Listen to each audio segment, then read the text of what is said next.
ಇತ್ತೀಚಿನ ದಿನಗಳಲ್ಲಿ ಹೃದಯಾಘಾತದಿಂದ ಮರಣ ಹೊಂದುತ್ತಿರುವವರ ಸಂಖ್ಯೆ ಹೆಚ್ಚುತ್ತಿರುವ ಹಿನ್ನೆಲೆಯಲ್ಲಿ ರಾಜ್ಯ ಸರ್ಕಾರ ಇಂತಹ ಪ್ರಕರಣಗಳ ತಡೆಗೆ ಮಹತ್ವದ ಕ್ರಮ ಕೈಗೊಂಡಿದೆ.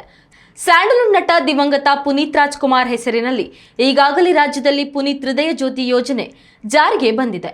ಇದೀಗ ಈ ವಿಚಾರವಾಗಿ ಪ್ರತಿಕ್ರಿಯೆ ನೀಡಿರುವ ರಾಜ್ಯ ಆರೋಗ್ಯ ಹಾಗೂ ದಕ್ಷಿಣ ಕನ್ನಡ ಜಿಲ್ಲಾ ಉಸ್ತುವಾರಿ ಸಚಿವ ದಿನೇಶ್ ಗುಂಡೂರಾವ್, ರಾಜ್ಯದ ಪ್ರತಿ ತಾಲೂಕುಗಳಿಗೆ ಈ ಯೋಜನೆಯನ್ನ ಶೀಘ್ರದಲ್ಲಿಯೇ ವಿಸ್ತರಿಸಲಿದ್ದೇವೆ ಎಂದಿದ್ದಾರೆ.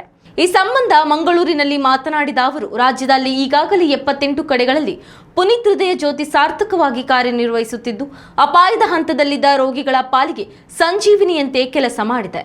ದಕ್ಷಿಣ ಕನ್ನಡ ಜಿಲ್ಲೆಯಲ್ಲಿಯೂ 3 ಕೇಂದ್ರಗಳಲ್ಲಿ ಹೃದಯ ಜ್ಯೋತಿ ಕಾರ್ಯನಿರ್ವಹಿಸುತ್ತಿದೆ ಎಂದು ಹೇಳಿದರು.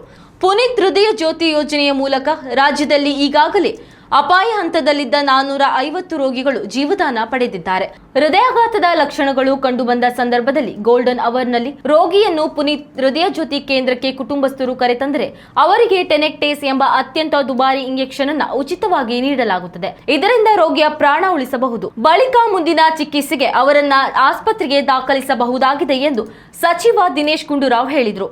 ಗ್ರಾಮೀಣ ಭಾಗದ ಜನತೆಗೂ ಈ ಯೋಜನೆಯ ಲಾಭ ದೊರಕಬೇಕು, ಅವರಿಗೆ ಜೀವ ರಕ್ಷಣೆ ದೊರಕಬೇಕು ಎಂಬ ಉದ್ದೇಶದೊಂದಿಗೆ ಶೀಘ್ರದಲ್ಲಿಯೇ ಪ್ರತಿ ತಾಲೂಕುಗಳಲ್ಲಿಯೂ ಪುನೀತ್ ಹೃದಯ ಜ್ಯೋತಿ ಕಾರ್ಯಾರಂಭ ಮಾಡಲಿದ್ದೇವೆ ಎಂದು ದಿನೇಶ್ ಗುಂಡೂರಾವ್ ಹೇಳಿದ್ದಾರೆ. ಉತ್ತಮ ಸಂಸ್ಕಾರಯುತ ಶಿಕ್ಷಣದೊಂದಿಗೆ VSS English medium CBSE school Udupi Muddur. ನರ್ಸರಿಯಿಂದ 10ನೇ ತರಗತಿವರೆಗೆ ಶಿಕ್ಷಣದ ಜೊತೆಗೆ 5ರಿಂದ 10ನೇ ತರಗತಿವರೆಗಿನ ವಿದ್ಯಾರ್ಥಿನಿಯರಿಗೆ ಉತ್ತಮ ಹಾಸ್ಟೆಲ್ ಸೌಲಭ್ಯವೂ ಇದೆ. ನಿಮ್ಮ ಮಕ್ಕಳ ಪ್ರವೇಶಾತಿಗಾಗಿ ಈ ಸಂಖ್ಯೆಗೆ ಕರೆ ಮಾಡಿ.